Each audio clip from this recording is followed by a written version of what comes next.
put this up here. It should catch everything.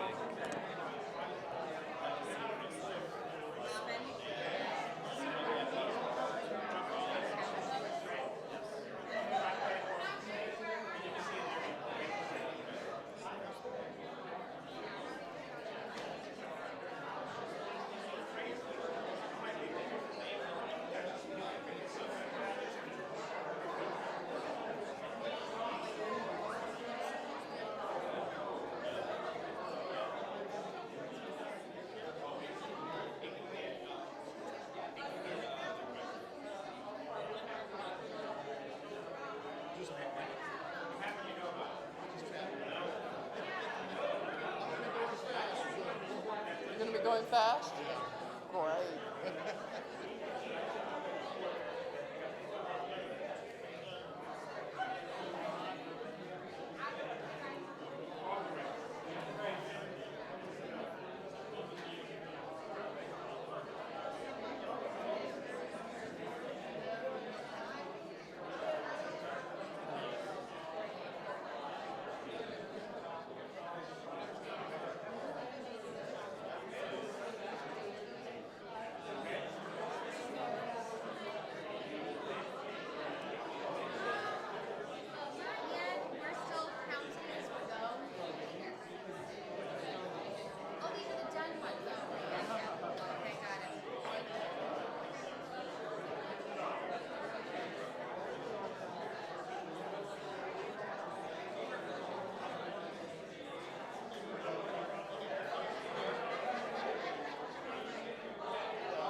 started.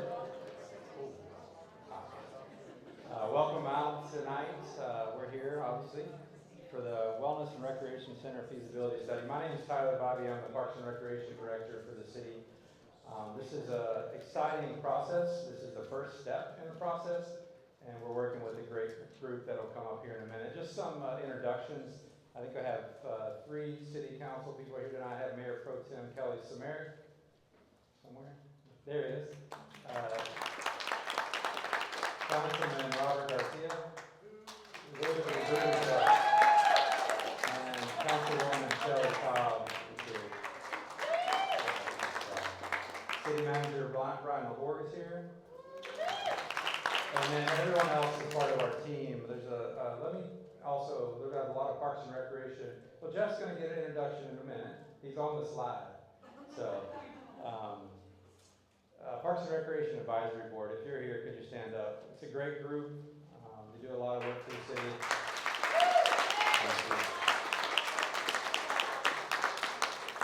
It's a great turnout.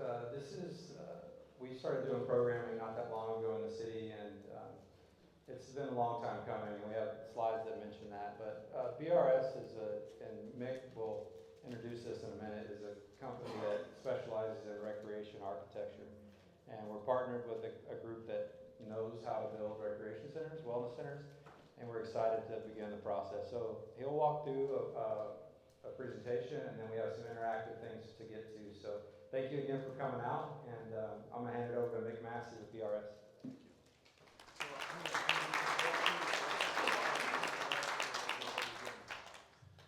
Well, hello everyone. This is a really good crowd.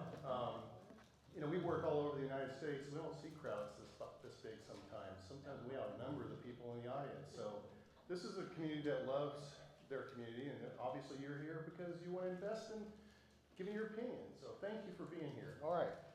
My name is Mick Massey, and I'm with Barker Rinker CCAT Architecture.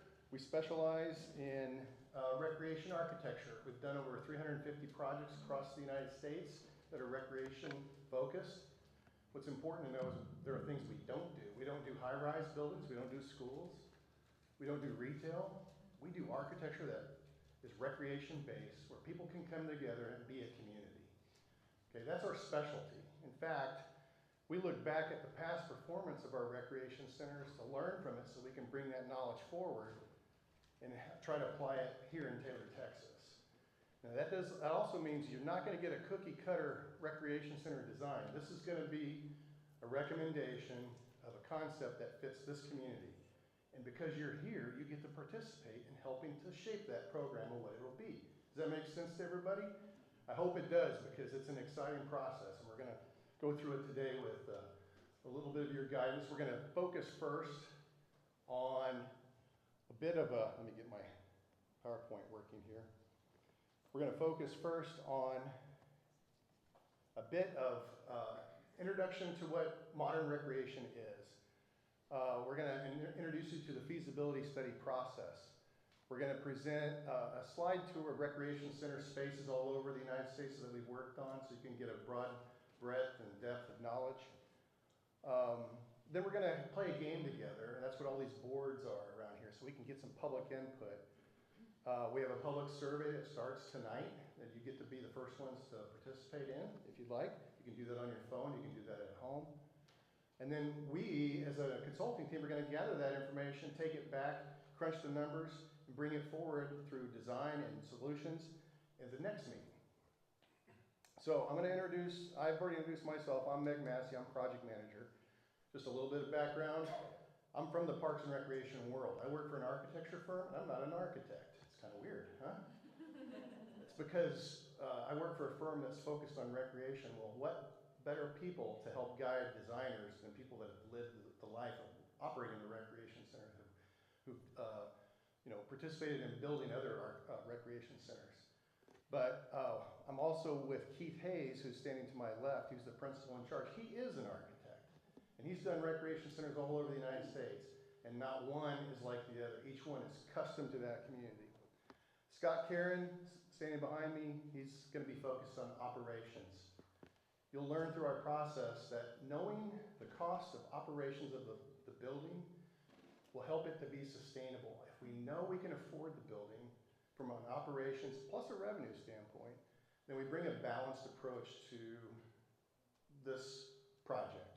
So Scott's gonna keep an eye on operations and the cost thereof. Aaron Coatwell is a landscape architect. He's up front here.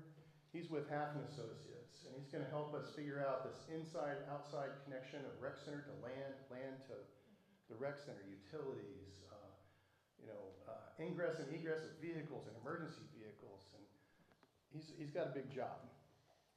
And then Jen Gerber, she's with WTI, joined by Steve Crocker, who cannot be here, but Jen is an expert. They work all over the world in aquatics, from the Olympics trials that you see every year on TV with Murphy Pools, all the way to specialty places around the world. But don't let that scare you, because this solution is not about a world solution. This is about Taylor. And that's what we want to have y'all participate in and help us with tonight. All right, let's talk enough about that. We're also joined by a steering committee. You can notice these names up here that City Council have appointed. I'm going to make a mess of this. Jim Buzon, is that right? There he is back there. John Matthews. Okay. Quincy Griffin. There's Quincy. John McDonald. He's here. There he is. Julie Rydell. There she is, standing back there. And Michelle Glaze with Samsung. Michelle is right there. There she is. Okay. Now, there's some staff support, and these are the people that are guiding this consulting team. Jeffrey Jenkins, Deputy City Manager. Tyler Bybee, who you've already met, who's Director of Parks and Recreation. Betsy Schultz, who's Parks and Recreation Superintendent. Y'all just raise your hands. There's Betsy in the back. And then Daniel Seguin, Communication Director. Matt, what's your last name? Huh? Matt is 3 months into the job, and he's a recreation programmer, and we're glad you're here. So thank you. Who am I missing? Lisa. Lisa is the admin for the Parks and Recreation Department. Her name should be up there. She's the glue that binds everything together. All right. Now, I'm just going to point out a couple of facts here. You know, the need for this indoor recreation center really has been identified since 2004. A lot of these rec centers don't just happen overnight. They're heavy investments. They take time. And the good ones really solve a lot of community problems. And so to understand what the community needs are, it's good to take time and slow down and start with a wish list like we're going to start tonight. Y'all are going to help generate that. But this wish started in 2004 and carried on into 2010 with a bond election, and it's in our past, but it didn't pass, you know? It was going to be operated by the YMCA, but the election failed. So we've got that to look back on and learn from.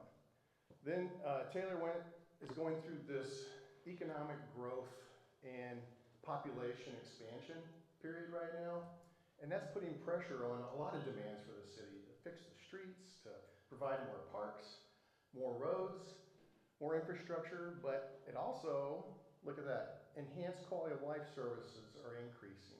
Would y'all agree with that? I would. We see this a lot in populations across Texas, and meeting those quality of life services is really important, but we want to have the right solution. So we know that there's need, and it's grown exponentially since 2010, and it continues to grow. So we're here tonight to engage you all to say, what can we create together? I don't have the solutions yet, neither do you, but I bet you by the end of this process, we all have a recommendation that we think could go forward. At least that's our hope. All right. So we have some objectives. There's a lot of words on here. I'm just going to stick to the main 3 outcomes. We want to have good research, data, market analysis of what the Taylor market can support. So it's sustainable financially, so it's sustainable from people wanting to use it. Maximizing participation, doesn't that sound like a good goal? Well, it takes research and market analysis to understand those. It also includes public outreach, community engagement, which is happening right now tonight. And then professional services. Believe it or not, we've done so many of these that we can learn, we've learned a lot of best practices in designing these spaces. We look backwards at our recreation centers. We do research 1.9 million square feet of recreation centers that we've worked on to find out what works, what doesn't work. Not to say that something that didn't work in one community can't work here, but it's good to have that information when decision makers are making decisions. So we're going to bring those professional services with this consulting team to bear. And then we have a process that we feel like gets the best results. Now the process may be the same, but the results are never the same. The results are always custom to that community, okay? The way we do that is we look at it like this. There's program, and program can be brunch with the Easter Bunny. It can be, art classes. Program can be all these different activities in a recreation center, but program to an architect like Keith means, how am I going to design this space to be as multi-useful, multi-purpose as possible so that we maximize the return of investment with the right program for this building. And then there's budget. Of course, your program, the wish list is going to be big. We're all going to wish tonight, it's going to be big. And that means that the budget is going to be big. We have to work together to figure out what's the right amount of program to get the right amount of budget based on the right schedule when we can deliver this. Because guess what? Time is money. And if we know if we build it in, say, 2 years from now, it's going to be cheaper than if we build it 5 years from now. And you see those arrows. We're going to probably be out of balance tonight with all the input. Our heads are going to be spinning. We're going to be going, wow, there's a lot of need in Taylor, Texas. But we're going to try to whittle that down into a program that makes sense, and that'll yield a budget that we can react to, all of us. That budget will then react to a schedule that we can just say, okay, we have to have a starting place. And we go around and around and around until we feel like we've got something that we can bring back for you all to react to. But really, really important is Scott Caron's job, operations. What's it going to cost to operate? What do you think the most expensive component of a recreation center is? It's a rhetorical question. It's people. It's the staff. A lot of you who are in business know that. So we have to know what it's going to take to operate this building. Utility costs, that's usually number 2. All the way down to janitorial supplies, we're going to be having an understanding of the operations of this building. And then there's the revenue potential that it could have with rentals and fees and charges and things like that, just to keep it balanced so the doors can stay open. So operations are extremely important. And you see it goes around as we're going around the triangle to get it balanced. We're always keeping in mind operations, because we can't have a building that's not sustainable financially. Does that make sense to everybody so far? Now, that seems kind of easy in a graphic form, but it's a dance. Okay? There's a lot of complicated pieces to this, because everybody in here has an idea of what a recreation center in Taylor, Texas is, and we've got to get a solution that people can agree on. So we use a process called consider, confirm, and commit. And this starts from the beginning, from planning where we are now, all the way through to designing the chair and the lighting and everything else that you see. You want to explain consider, confirm, and commit, how it got started and all that? Sure thing, Mick. Good evening, everyone. A lot of times we would encounter a project, we bring up a decision, we meet with the client, and we present the issue for the first time. And no one wants to suddenly, you have to go buy tires. What do you know about tires? They're round, they're black, I don't know anything beside them. I find that the most awful thing I have to do. We don't want to present you with that decision. We want to bring an idea forward. We want to consider it. We want to hear from you what the things are that are important to you. We want to go away. If we need, if you've got a subject matter expert, you want to understand what's the custodian or the maintenance team think about this? Do we need a special floor scrubber for it? Do I have to have a lift?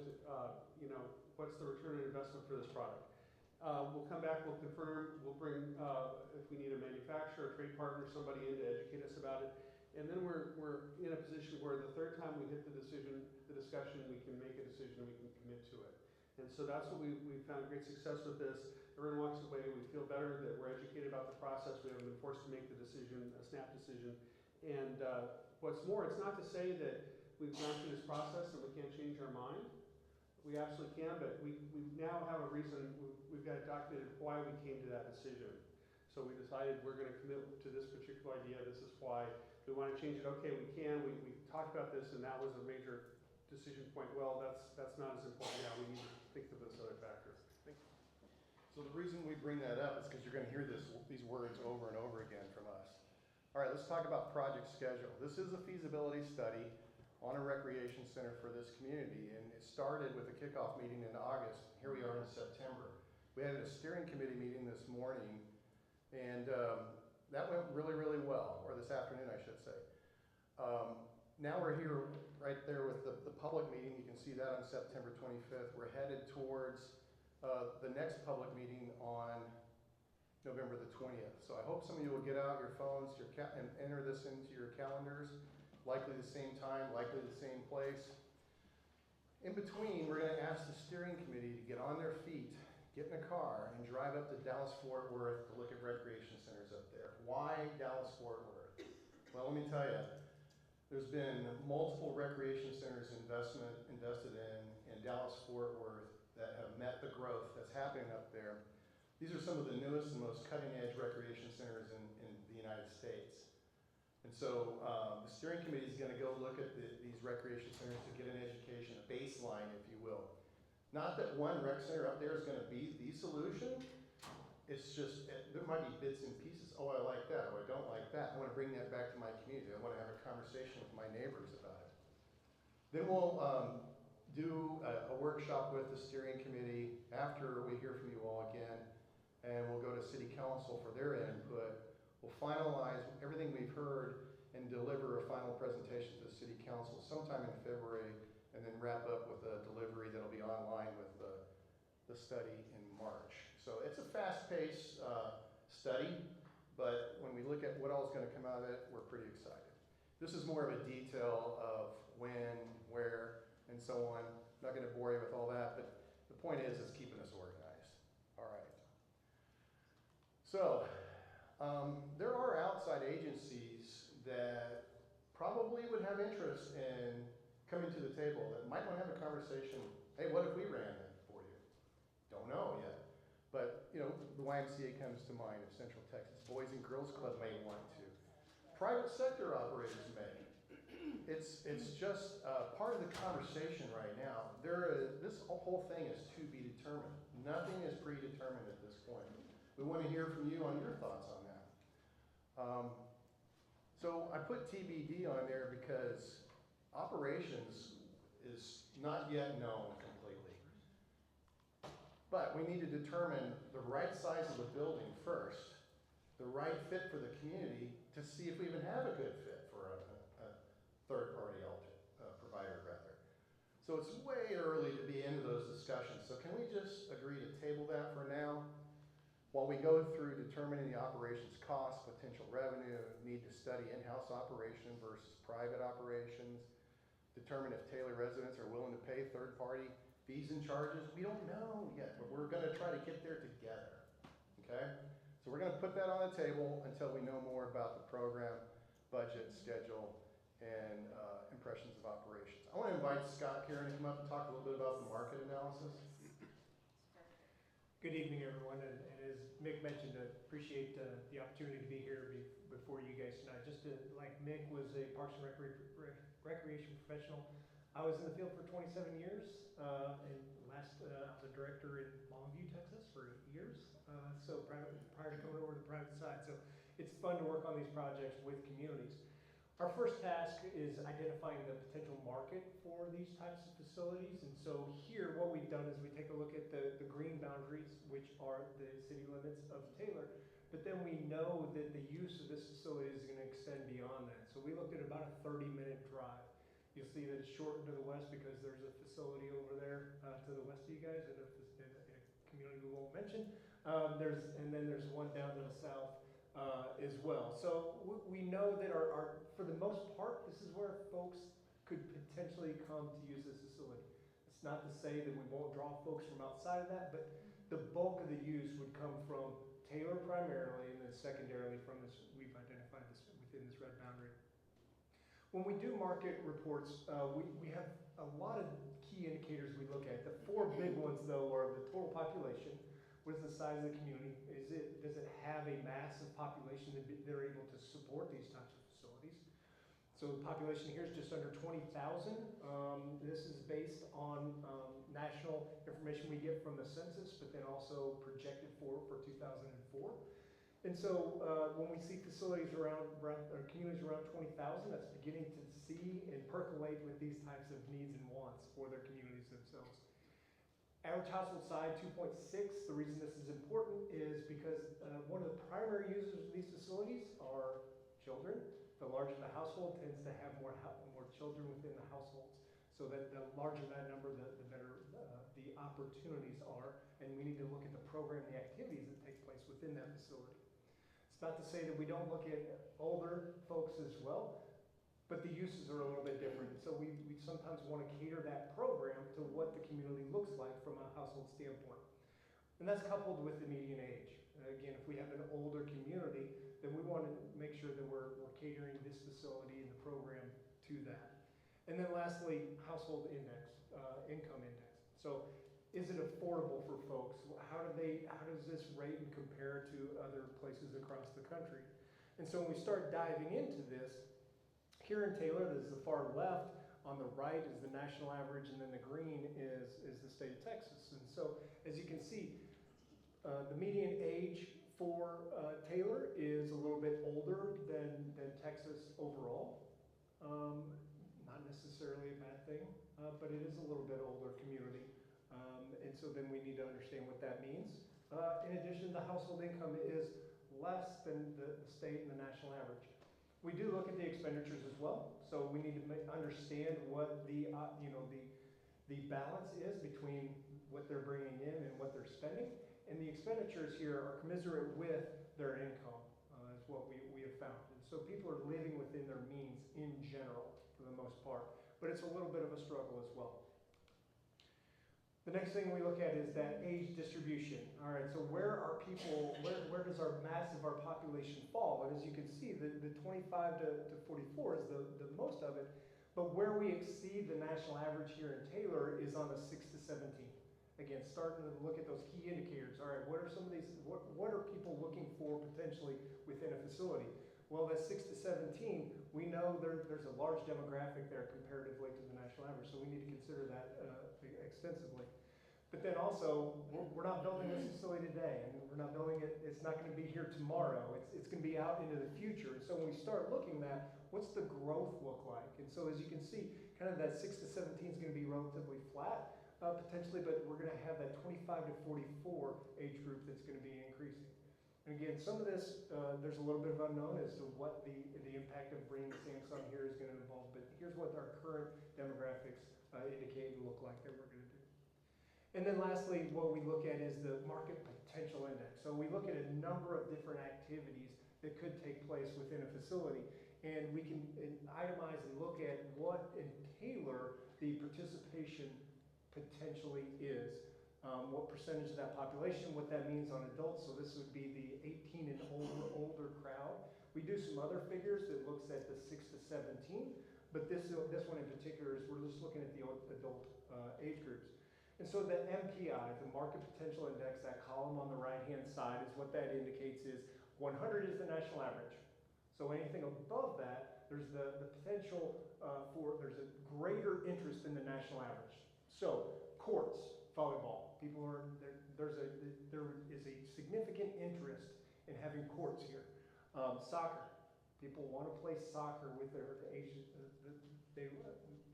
within the community. Just because it's below 100 does not mean that people are not interested in it. What we've found is the reason why it's below 100 is because there aren't facilities for them to be able to participate. So people are playing soccer outside. People are playing volleyball. Probably the schools are a good resource, or they're going out of the community to be able to participate in those activities. What we need to take a look at is balance this facility based on the potential index of the community and how it's utilized. Okay, thank you, Scott. So a lot of this information is coming from this source right here, Environmental Systems Research Institute. ESRI as we call it. Now, that is a national model for a lot of corporate planning and city planning. It's a planning tool, and it's data. Everything that Scott's talking about is just data. It's good to have data, right? But data doesn't drive everything. But we wanted to get a snapshot as Taylor, what Taylor is today. One of the household indexes that Esri is telling us is from the entertainment and recreation. You just heard Scott tell you that people are paying their bills, they're meeting their needs in Taylor. But that's just about it for some people. Their budget, their household budget to go out and entertain or get recreation might fall short. And so they're looking for, this tells me affordable solutions might be needed, because here's what the data is saying. This is, Esri is looking at the past based on census data to today. This is not Taylor 10 years from now, okay? But it's telling us that 5.2% of the population can afford a better quality of life. Let me explain that for a second. If 100 is the US average household index, after you've paid your mortgage and your utilities, you paid your car insurance, you paid your car, filled up with gas, all the things you need, groceries, after you've done all that, what's left over 100, you can see that there's a small population that can really live comfortably. Others might be saying, I have to make choices with my household spending. But their recreation needs are just as high as anybody's, right? So that's good to know. But we right now today are looking at 94.9% of the population may struggle. And then if you look at what's below that 75 index, there's a population that really might need some access, help financially to get into a recreation center to use it. And so we need to think about that as we're talking about operations, business models, all this stuff. How are we going to get people access to the Taylor Recreation Center? Now, Taylor's not always going to be looking like this demographically, right? So who is in the neighborhood that we can learn from that might have brought in a lot of technology companies that we can say what they do, how's it look down the road from all that? Well, how about Round Rock? Nobody wants to be Round Rock, right? But what can we learn from Round Rock? They're sitting today, about 20, 25 years later, after a big boom and tech comes in with Dell, 58.3 and 44 with 7.7. So, you know, the tide rose, all right? But that doesn't mean that these folks here still may not need help to get access to their recreation. Does it kind of surprise you in a way that Round Rock still needs help to get people into there? No, it shouldn't, because we're a community, and so we need to keep all this in mind as we're talking about operations and planning and fees and charges and all that to generate the revenue to sustain the recreation center. This is data, it's not 100%, but we wanted to look at Round Rock. Look at this. You're around 20,000 right now. You know, this data, population history for Round Rock, 1980, you know, right in the mid-80s, approaching the 90s.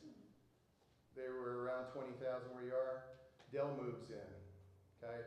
Their population really starts to grow. Now, part of that is being on the corridor of 35, of course, but as time moves on, Clay Madsen Recreation Center opens, right? It's meeting the needs of the community. That's 51,000 square feet of recreation center, and they made the choice of doing a separate senior center, the Alan R. Baca Senior Center, another 32,000. So they've got about 83,000 square feet of offering in their community. So that comes on in the latter 2000s, and they just passed a bond for a second recreation center because the demand is rising. So if you think about a community that's had a lot of tech influence, like Taylor's going to have, you know, we might look at this, we might look at those numbers and say, all right, let's see how we can plan our recreation center to grow into the population that's likely going to be here. That's the takeaway. All right. So in 2022, Georgetown hired us to come look at them, and they asked us to look at Cedar Park, New Braunfels, Round Rock, and Pflugerville. So in 2021, This is the square footage of indoor recreation that they had, those communities. And at the time, well, this is really based on today, in 2026, they anticipate having a new rec center, or expanded rec center. Cedar Park is expanding, Round Rock is expanding, and Pflugerville is expanding. New Braunfels is talking about it. That's more data. It just says there's a trend in Central Texas that communities are taking seriously this indoor recreation. And so it's informing to all of us as a community, it's a wise thing to look at this. And that's what we're all doing tonight. All right, Scott, we keep emphasizing operations and the accountability thereof, doing the most with the least, but then being accountable for what we have. So I'm gonna invite Scott to explain what that means. Sure. So when we start looking at operations, as Mick mentioned, you know, the number one expenditure is staffing, number two is utilities, and then everything else kind of falls in between. When we do operations, we take a look at all of that, and kind of as we've heard before within this is, everything's in a cycle, right? We go round and around, and so one thing impacts another. And so when we start looking at how this facility may operate, it's gonna have an impact on the other. So these are some of the items that we take a look at. And we've had this discussion already, or at least mentioned it, is we've talked about the access of the facility. And we talk about how this facility is gonna operate and its affordability and or how the community is gonna be able to afford and sustain it moving forward. And we talk about cost recovery, so a facility paying for itself, the operations paying for itself, and you talk about allowing access to everyone within the community. Those are kind of opposing thoughts in a lot of ways. And so we need to make sure that when we're moving forward with the program and the design and with the operations, that we're mindful and figure out kind of where we want to fall on this spectrum. I'll share with you, and Mick would as well, is we do this across the country, and the vast majority of facilities fall at 60 to 80% on cost recovery. Some communities are a little bit lower than that, some communities are a little bit more. And there's a lot of factors that go into that. Some of those are the ones that I had identified in the beginning. Total population, households with children, the household income. So some of those indicators that we talked about, the greater the amount of the indicators on the positive side of things, the more that you can move to the left of this. And so that's one of the things that we keep in mind as we're moving forward, is how we're going to be able to sustain this moving forward. And so we feel like somewhere in this area is what we're going to be looking at for this facility.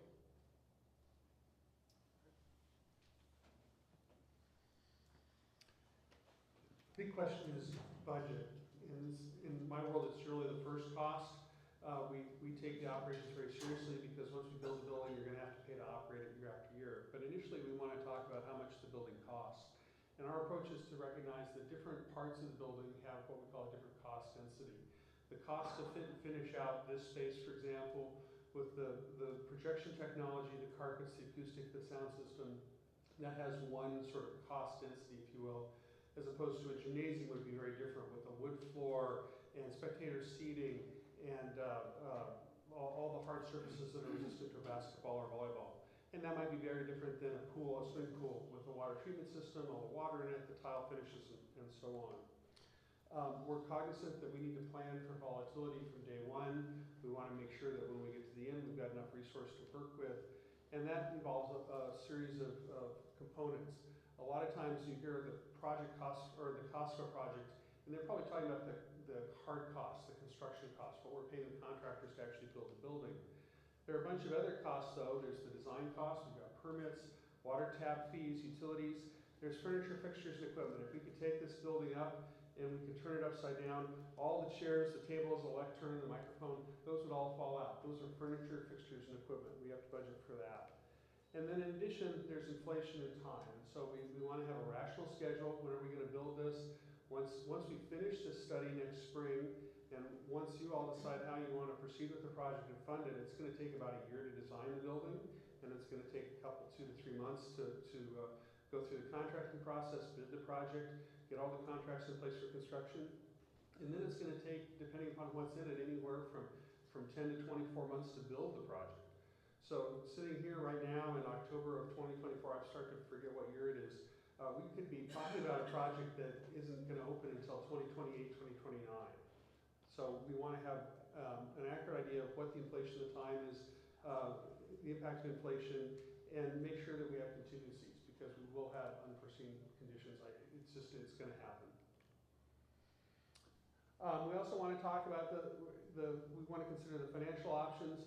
How are we going to pay for this? We don't know yet. We don't know how much we're talking about. Is it something that could be accommodated within a city budget? Honestly, I'm here to tell you probably not, but there are a whole bunch of other financial options. A bond program depends on the schedule. Who might our partners be that we might identify? Are there other funding agencies? We'll have to look forward to that. Thank you, Keith. Yeah. So the point is, I guess we all can appreciate it's going to take time and we have to have some patience, but it will go by fairly quick.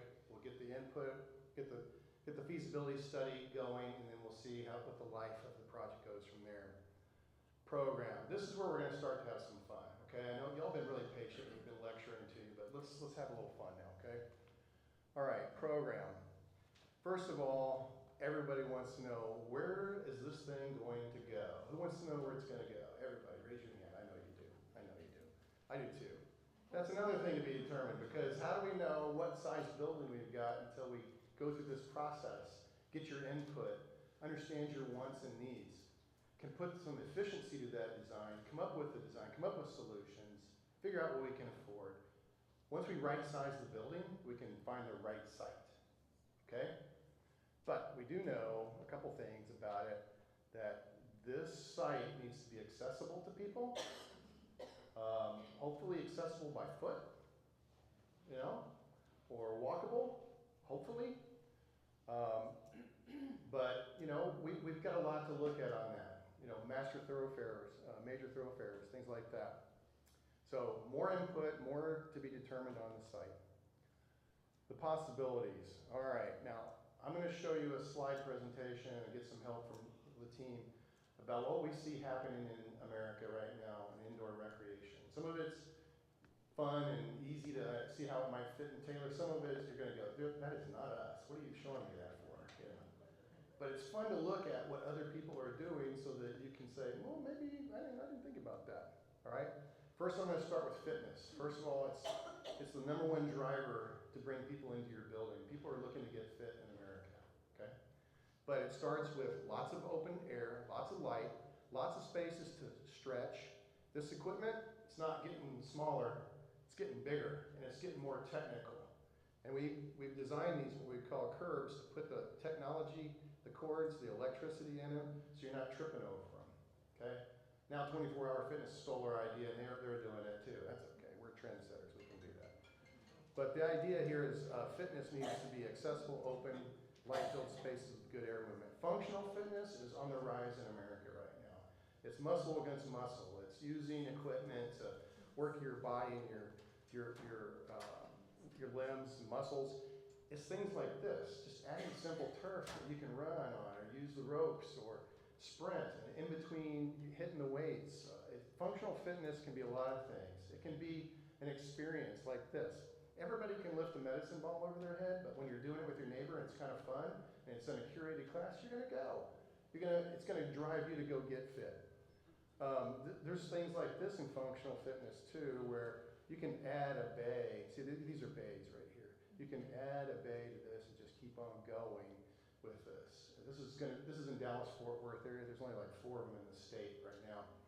But this adds value to your recreation center, or things like this, bringing technology in where you're curating a class. It could be, Peloton did that really, really well in COVID. And so recreation centers are capable of doing this sort of thing. And you see this door right here where you can even expand if you need to change your space. Who's ready to do this? Yeah. Okay, all right. Okay. That is not an expensive wall. No. But it does so many things. It's so cool, How about that? Yes. An immersive room. Imagine doing a spin class or a yoga class on the rim of the Grand Canyon or wherever. technology is starting to make these things more affordable. This is Keith, that's his daughter, they're in Denver, it's great weather. See that door, it goes up, they get to enjoy it, you know? They've got great weather there. Our weather, but isn't it great to know that this is something that could happen where you bring the outside in, and look at that. Doesn't that kind of inspire you to get in that room and spin and have fun? Look at the Denver skyline. Flexible outdoor spaces. We're going to talk more about outdoor spaces, but functional fitness isn't just inside, but the proximity to the recreation center can be huge. Can be really, really big. This is the same rec center that I just showed you a picture of Keith and his daughter. They took the spin bikes out on the roof deck. It was designed for that. Now they're listening to these headphones, which is a silent disco. Oh, I'm going to explain those in a minute. So they're not interrupted by traffic noises and street noises, which is still kind of cool too. But they've got a curated experience out on that deck. Now, I will tell you that rock climbing tends to be kind of trending down, especially in Texas, because we don't have a lot of rocks to climb, you know? Well, we have some. I mean, I don't want to put Texas down. I'm a Texan. But there are places in the United States where this is really more up, okay? And that's kind of a joke, I guess, up. But this is on the outside of that same rec center. This is 75 feet in the air, and it's such a challenge that it engages people. They want to do it. It's on the outside, not on the inside. And by the way, this is what they call bouldering right here, bouldering. And this doesn't take supervision. See this kid climbing? This takes supervision right here. Integrating experiences together where you have a track that moves through your entire rec center so that your view changes and you're participating with everybody else in the rec center. Very important. We came up with a solution to put some adventure into a track. This is in Arlington, Texas. We saw a flat track going around this gym, and they had a really low budget, but they wanted a different kind of track experience, so we put in these stadium steps. So you could come off of your circuit and make a choice to go down or just to stay flat, and it enhanced your exercise. This is what it looks like today. People love it. They love it. It changes your walking. Or this in Hobbs, New Mexico, where we've got hills that go in through the recreation center, hills.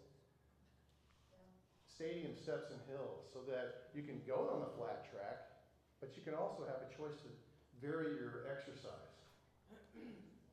Community trends, I will tell you, these recreation centers today, they're much more social. People want to come together, especially after COVID. They want to see their neighbors. So we start combining spaces that have fun activities with social spaces where they can see into what's going on in the funness of the rec center. This is a huge playground. It's all integrated and it's social. It can mean games are part of seating areas. Seating areas are part of movement spaces where you're visually connected from one to the other. Or a place to just sit down, catch up on your email while your child is in a class or your sibling is in a class, have your Chick-fil-A there, and catch up on conversation with your other child. So, no surprise, a lot of these rec centers are being called in to do events, places for people to gather of larger numbers. Like a bride will tell you that 200 people and above is more attractive than a facility of less than 200, okay? So these event halls are becoming very, very popular. And you know what? If you just add some sound walls here, now this becomes a three-level, three-divisible classroom. So it can be used for multi-purpose. And this stage right here, it's not just a stage. This is one in Grapevine, Texas. This is a classroom, so there's no dark spaces. You can close the sound wall here. I've heard choir practice. I've been a part of choir practice in here, and bingo is going on here, and you can't hear it either way. So there's acoustic solutions to these things, but no dark spaces. That's a great classroom that can be used. It's also can be back of house during a performance. Get those gathering choices that are social. Sometimes visual connection, getting people up high is very important. This is multi-purpose driven conversation, meaning this room does so many things. We call it the Swiss Army knife because it's a meeting place, it's a classroom. These doors right here are those garage doors that go up into the ceiling. You don't even see them. Specialty lighting, and then there's a really cool teaching kitchen right off of that. So this is a really transformable room. I don't want to discount classrooms because classrooms are always going to be a part of a recreation center. They're just places to meet and gather and take classes. English as a second language. It could be tax classes. It could be all kinds of things. Esports. It's not just in people's basements. This is part of the community. It's the largest thing in the world right now. And if it's done well, you can have camps and clinics and leagues and tournaments. But it takes a person like this guy. This happens to be at a university. Universities are giving scholarships on these things right now in esports. But communities are coming together around this activity. And some people will go, well, how is that recreation? It is, it's fun. And it brings kids in that might not otherwise come to the rec center. Then they go shoot hoops, or they meet friends, and then they see somebody else doing an activity, then they want to do an activity. It's gotten so big in some places. This is in Cary, North Carolina. They converted their gymnasium to a temporary league or tournament facility with 700 participants. That's amazing. Or this. This was a concept that we helped the U.S. Army with at one point that was over in Europe. The average age of a soldier is 19, and they think about these things. Kitchens. This is that same room. Remember I said there's a really cool teaching kitchen? More doors that go up, more flex space, more multi-purpose. This teaching kitchen right here, it is education-based. It uses residential quality materials so that you can learn and go home and apply it. But it's also the catering kitchen for that room. It's also the staff break room. So multi-purpose, multi-useful. Or demonstration kitchens like this. Child watch, not child care, child watch. The idea is that 2-hour limit, you have to be in the building, and it helps you to get access to your personal recreation. Your child is cared for while you're in the building, okay? Versus child care, which is all day. So child watch is 2-hour limit, all right? Now, right now, in the United States, more seniors are caring for their grandchildren than ever before in our history of our country, meaning they're either primary caregivers, temporary caregivers, or they have full custody. And sometimes that grandchild might prevent a grandparent from getting access to being social, being in classes and things like that. So this child watch isn't just for young families. It's for everybody. Okay, indoor play. You can take a lesson, we can all take a lesson from McDonald's and others, they've been doing this for a while. They sell recreation, but they also sell hamburgers. So kids want to go play, and then they're getting fed. Well, we looked at it and said, well, why can't we bring a playground, bring the outdoors in? And guess what we found out? It really works, because it's not always light outside. It's not always cool outside, especially in Texas. And it drives people to the building. They want to be in this. Grandparents can come and get rid of some energy here with their grandkids too. We're starting to design these things for adults, because guess what? They want to get in them and play too. There's an example. This is in Hobbs, New Mexico. It's a 40-foot tall playground in the middle of a rec center. Isn't that amazing? Yes. There's one in Allen, Texas that's bigger. It's 45 feet tall. Half of it's designed for adults, the other half is for kids, and they all mix in, and it's just a blast. But you notice how this track goes around this playground? The fitness equipment is there so you can watch your child while you're exercising. That's fun. That's a great rec center. Party rooms. Highest revenue generating piece of the rec center is your party room. But you gotta have something to do, like go to a pool, go to the playground, But parties, people are looking for places to have parties that's affordable, because not everything is affordable for rentals. Now, I want to ask Jen to come up, because she's a world expert at aquatics, to walk through these next slides. She's the most educated person in the room on this. Boy, everyone else is much taller than I am. So I think before we even dive in, I think it's important to note that projects like this are legacy projects. This is something that you do for most communities once in a lifetime. So when we look at some of these trends, we're trying to think about what we've seen, what's worked well, but also where we think that we're headed. So that as you do plan for something that, like Keith said, could be in 27, 28, 29, we're thinking about where we're headed, both in terms of recreation and aquatics, but also how we can fit that into the future of Taylor. So if some of the things that you see feel off the wall, they kind of are, that's the purpose. We've all seen a lap pool, we know what that looks like. We want to talk about what else is out there so that we can find the best fit and function for Taylor. One of the greatest obstacles for people getting into pools is comfort getting into a swimsuit and not wanting to get your hair wet. I don't want to get my hair wet. So we're finding lots of opportunities to make functional, flexible spaces where you can enjoy the pool, you can be participating in different aquatic amenity and different events without traditional lap swimming getting your hair wet. So we encourage everyone to think outside the box. There's all sorts of other applications of a liquid gym too. You'll see things like even treadmills that can be submerged into water and equipment that's specifically meant for aquatics. Taking that up a whole nother notch is kind of the Ninja Warrior trend. And this is something that's ceiling mounted, and it can be pushed by a quick little button, and an operator can drop it down in 60 seconds and up in 60 seconds. And the idea is that all of these components can be changed out over the years as you want to keep it fresh and keep it interesting for participants. And this is something that can engage older kids all the way up to even in kind of a rehab sort of facility. We've done a project with BRS that is geared towards veteran rehab in Idaho, and they have one of these. As you can imagine, the height changes the challenge. So looking ahead, this is certainly something that we see. This is a large one. They also make a mini one that can go over a smaller body of water. So there's really no one way to do this. There's certainly all sorts of other options. On a smaller scale, there's little things that we can do to activate a pool, and that's something like a slack line. You can see that here running the length of the pool with the rope on top you can hold on to for balance. That's a very low cost way to increase participation, which is what we're always trying to do in the pool. And then you'll also see the slide on the left, that kind of green frame around it, that allows you to flip the slide back. And so it actually folds in half backwards so that there's no obstruction with the lap lanes. Sometimes you want to use the slide, maybe you don't always want to use the slide.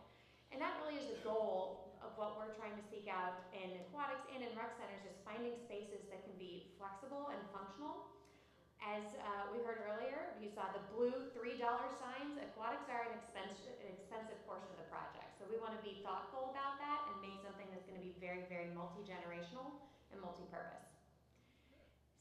We talked a little bit earlier about bouldering not being a growing trend in a rec center in a standalone capacity, but in a pool, climbing walls remain very popular, and there's more than one way to look at that sort of application.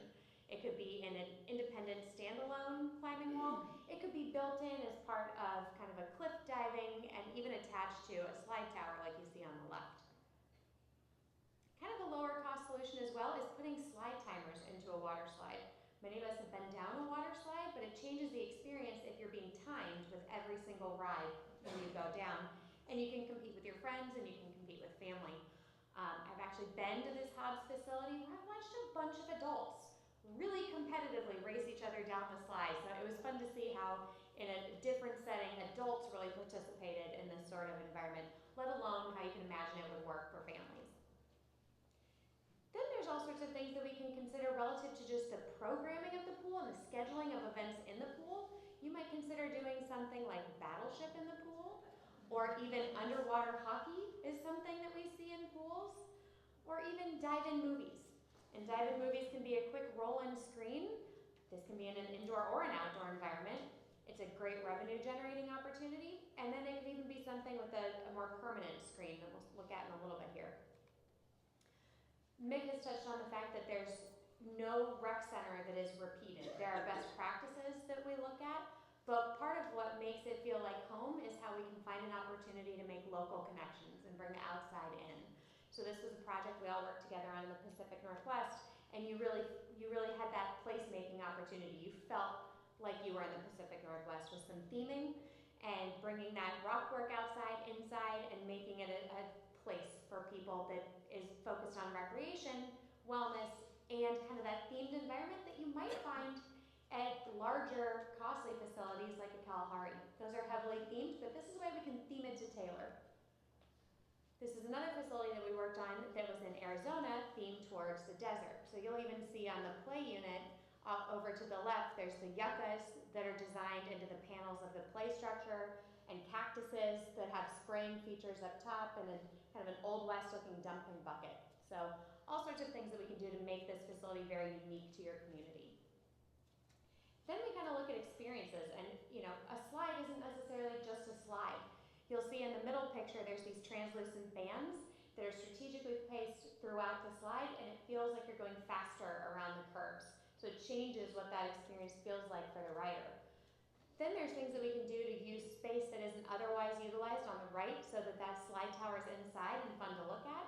And then oftentimes when we're tight on space or we don't have that sort of opportunity, we'll make sure that the flume goes on the outside of the building and it'll serve as advertisement for all the fun and excitement that's in the building, and that's cost-effective square footage if the flume is outside the building. Wellness and exercise are incredibly important. I think when we looked at some of the numbers earlier, we saw that aerobics is a popular use. Swimming wasn't the highest, but you balance the fact that there's a number of different activities that can be done in water. And something that remains incredibly popular is active adult classes and resistance walking in current channels. And finding opportunities to make sure that it's not just the current channel space, it's space for classes and programming, which is also a revenue generator for facilities. There's things that we can do to slope the pool so that it runs the short direction rather than the long direction, so that shorter people can be in shallower water and taller people can be in deeper water to the back of the class. So kind of imagine a slope behind me and I'd be the short one in front. All sorts of things that we can do to make sure that we're really planning this facility for all of the uses that it might have. Wellness is incredibly important, and that it's not just current channels, it's not just exercise classes, it might be a different body of water. So, as we've been doing these prep sessions today, we keep joking with each other, what is the right temperature of water? And the answer is that it's a little different for everybody based on what type of pool you're in and what your use is. Competitive pools are cooler water, and activity pools are warmer water, and therapy pools are even warmer water that are going to be ideal for therapy and rehab, some smaller class sizes, and really gets more of a health-focused experience. We need to be thoughtful about some of the things that we're seeing evolve in the industry, and we're seeing water elevators becoming even more popular as a way to make sure that everyone feels a really comfortable, gracious entry into the pool. Something that we focus on in a majority of our designs, as we talked about earlier, lifeguards are some of the most expensive costs in a rec center operation consideration. So what we do is something that we call transparent design, which is creating a design that will reduce the total number of staff required. It's still going to be very safe, it's going to meet all of the minimums, but for example, this sort of river, because you can see over all the curves and because it's not very meandering and it's more linear, staff can see. It doesn't have as many reduced sight lines. So this facility doesn't take quite as many staff to operate as some other facilities might require, because you can see so easily from one side to the other. I think over here you can kind of see an example of where there's a diving platform, and on the front side of it there are some of those climbing walls. Run-out slides have become incredibly popular for a number of reasons. From an operations perspective, you only need one attendant at the top that sees the rider go in, and then you watch them exit at the bottom. Once you see that they're out, you can send the next rider down. If these were to terminate into a splashdown pool or another body of water, you need somebody at the top and somebody at the bottom.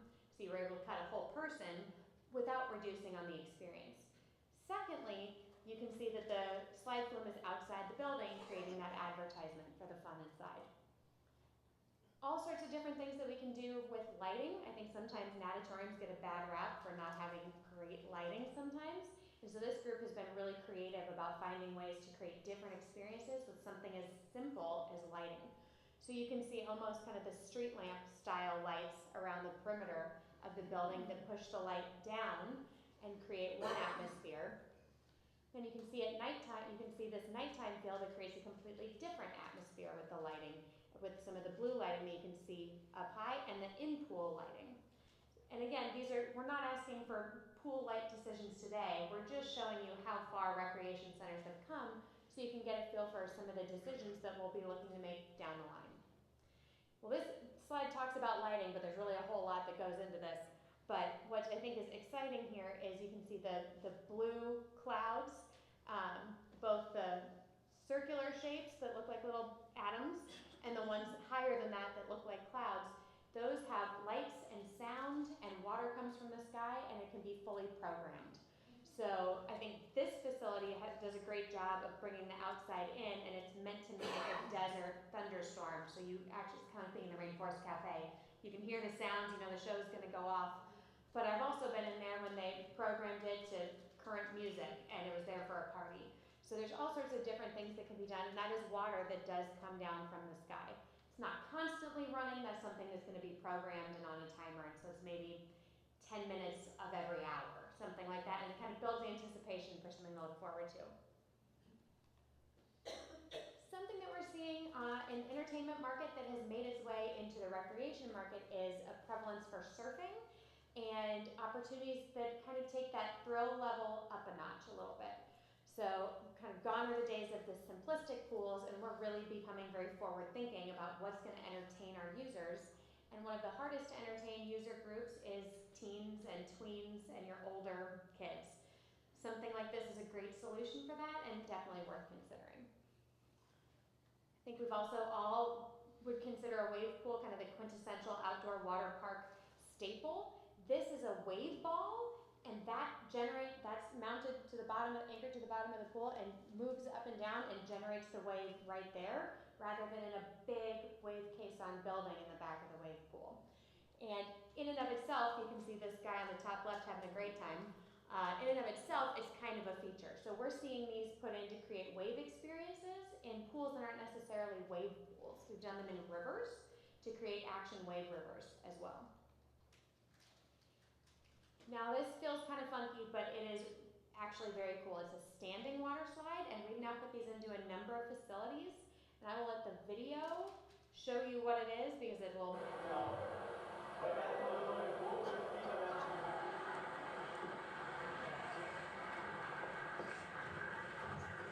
there's a little slot you put your arms in, so you don't beach yourself in the middle of the ride. Water shoots onto it, so your arms balance you, and you put your weight on your heels.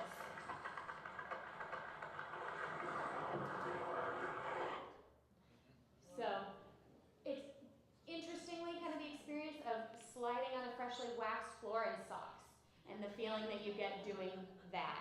And it's one of those things where the first time you're not very good at it, but the second and third and fourth time you get better as you go, and it actually creates a really unique and fun experience. This group worked on something like that at this facility in Kansas, and it had a stand-up slide and these two slides that you see on the right that are fun and different. This was a very generous choice of video. There were a lot of belly flop opportunities that we could have shared. This was the consultant team that worked on the project.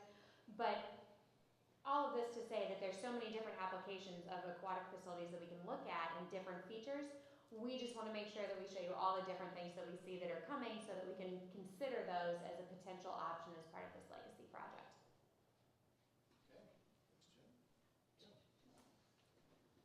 Kind of exciting, isn't it? Multi-sport trends. All right.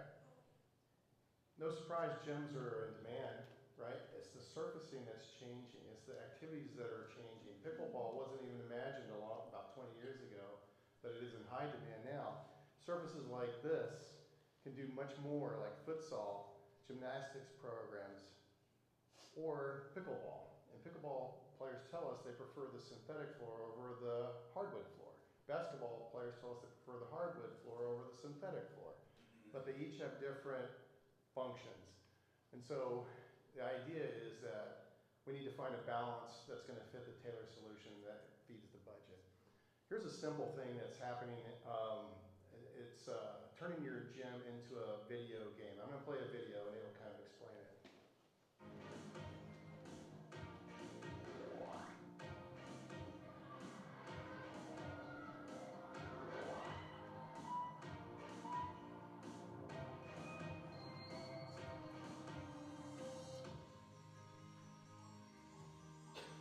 So you can get a lot of different programs. It's not just for kids. It can also be for adults and fitness too.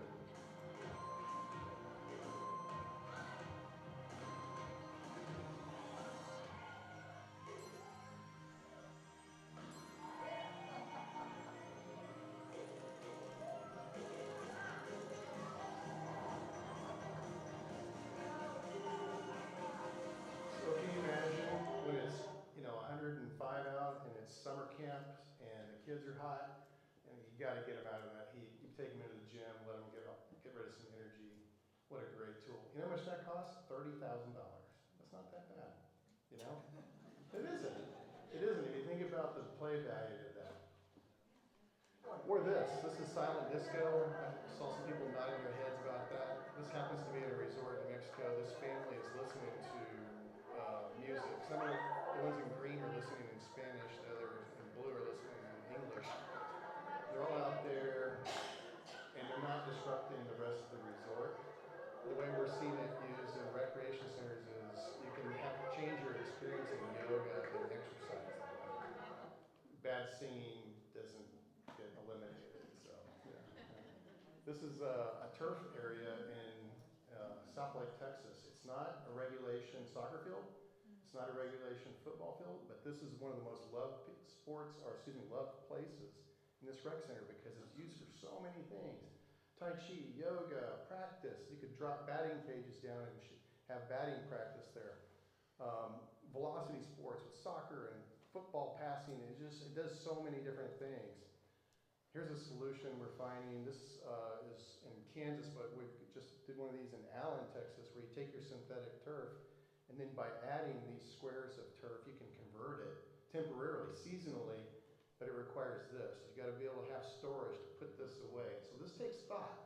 This takes intention. Or you go something like this. This is back in Hobbs, New Mexico again, where you intentionally put together an indoor sports facility. This is back to Kansas again with those drop-down batting cages. And now there's leasing revenue because the local college likes to come in there with their softball program and hit too. So it leads to some community support, but also potential revenue for the building. We threw this in here because this is a solution that we wanted to see, the agency wanted to see into the gym. They wanted to hear what was going on, but they wanted to stop the balls from going in and make it fun. This is climbing rope. This is in Colorado. Climbing rope is really common. It doesn't stretch as bad, and it just was a neat solution. Threw it in there. Let's talk about outdoor real quick. We love to see these places that have this inside-outside connection. We talked about community connection. Well, you can do things like this with a blow-up movie night outside your recreation center. Your building becomes the support for restrooms and support for this kind of activity. Or an amphitheater like this for arts. Or gathering spaces like this. Or birthday party rentals like this. Or it can even be even more grand, like if you have big events. But this takes planning. Again, remember we talked about, we don't know what the needs are for the site yet because we don't know what the needs are in the community yet. This takes some planning for this sort of thing. So a lot of things to be determined here. Or it could be a little busker place like this where you gather and have your local bands get up there, have the garage band competition. Or places like this where there's water, there's places to cool down and gather, but it also could be an event. Places like this where food trucks come in and enhance your event. This stuff can all go away and you clean it up and you've got a nice clean site, or it comes back and makes it energized again. Or places for art to give it that identity in the community, that destination. And then art can be so many things. But gardening, places to garden, because if we're going to have teaching inside for nutrition, wouldn't it be great to have some gardening? It's very possible. Or even sculpture gardens. This can be changed out. It can move around. You could get in an agreement with Georgetown and Pflugerville and Taylor and have an art program go between each one and share the cost. Very easy to achieve. Or how about that pickleball that still is popular outside? Places to skate. This is in Arlington, Texas. It's not a skate park. You've got a wonderful skate park here. But this is a skate spot. This is popular for the kids in the neighborhood to come to and get that energy out without having to go all the way across town. And then they go into the rec center. So it's associated with the rec center, but it's a skate spot, not a skate park. Or places to play that's associated with it. So we've been very, very patient as we went through that, and now we're going to get your input. But Scott, you mind if I just talk about this real quick? Okay, make it faster. Pickleball. In 2014, 1.7% of the population in the United States played it. Now the participation is up 6.4, which is a tremendous increase. You can see how some of these things have increased over time.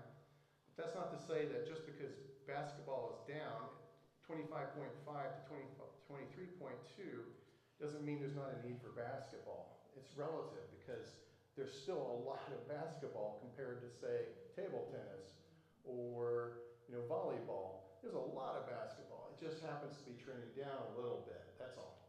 Okay? So we're not advocating that. What we're trying to keep an eye on are the trends. What's going up, what's going down, so that we bring you the latest data. Okay, so just a reminder, because we're about to all get up on our feet and participate in an exercise. Not exercise, but an input. So we're heading towards public meeting number 2, November 20th. Make sure you put that in your phones and come back. We're going to be focusing on what we heard tonight, give you some data about that, talk about program refinement, get some more refinement from you all, and then we'll go and update the city council, work with staff, and bring the final solution to the city council. This is a public meeting, so here's a public meeting, here's a public meeting. This you're invited to go to as well. All right. One of the things we want to know from you is what are Taylor's unique qualities, character, identity, attitude, okay? I told you we're a different architecture firm because if we know the community, then we can design better for the community. What are the values that need to be exhibited in the Wellness and Recreation Center? We want to know about those. And the way we're going to ask the questions will be about the people that live here, who are Taylor people, and how do you want to be perceived?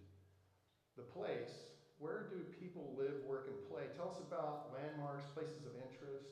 Tell us about this place that's Taylor. And then the pace of life. What experiences, what do you want out of your recreation center? Because it can reflect what you want in your community. We've got that into 5 questions. And in the back of the room, there's posters on a table with the 5 questions. And there's sticky notes. And so we'll have pins out there, and you can just write on there. Number 1 question, it'll be on the left. You'll say, how do you describe where you live when you're away from Taylor? Say you go visit friends and you say, I live in Taylor, Texas. And they're like, tell me about it. We want to know, okay? What places or events must visitors experience when they are here in Taylor? Okay, we want to learn about that. Why do you live in Taylor? Jot that on your sticky note, put it down. How do you want to be perceived as a community? Very important. Also important, how do you not want to be perceived as a community? Just jot that down, place it on the poster, okay? We're going to collect that, and it'll help the design team. Okay, just as a quick reminder that on Community Open House number 2, I kind of already covered this. We're going to give the results of what we hear tonight, so I'm going to skip that real quick. What we're calling the next exercise is all around the perimeter of the walls in here. We've got 32 boards or posters, okay? We call it dotocracy because we're going to give you a limited number of dots, and we want you to place your preference. Oh, Keith's got them right there. The color doesn't matter. We've got orange and green and other colors. We want you to place your dots on the activities that you want to do the most. What's important to you, what's important to your family, or maybe even your neighbors or community. But the important thing is that you place your dots on the activities you want to do, okay? Now, we call it dotocracy. There's rules here. You can't tear them in half, okay? Sometimes it's better if spouses separate, okay? Just saying, I've seen this happen before, yeah. Sometimes it's better when spouses are together too. But you're gonna be limited to a dozen choices, and there's 32 boards, so it's going to force you to tell us what's most important to you, okay? You get where we're going with that? And we'll know what's important to this room and this community. Nick, Yep. can I throw my dots on one thing? Oh, we'd prefer you not throw all your dots on one thing because it skews the results. You're not a one-faceted person, we hope. We hope you're a multifaceted person, and you'll share your needs across the boards. Don't forget the 5 big questions. And last of all, the online survey starts tonight, okay? You can use your phone, you can do the QR code. There is a statistically significant survey Yeah. that will be mailed out as well. It's the same survey. So if you get it, you can still fill that out if you've already done this, but there is a way for the magicians that do surveys to be able to you received it in the mail and you did it online. So I just want to point that out. If you get it in the mail, you can still fill it out. But there is, those will be going out in the mail in the next week. So the big idea, this community, the leadership here said, yeah, we want the statistically valid survey, but we want to hear from everybody. So thus the idea, the online survey is this one right here that anybody and everybody can fill out. All right, y'all ready to get on your feet and have some fun? I want to say thank you for coming. We'll answer questions you might have as we're going around the room. Thank you all for being here.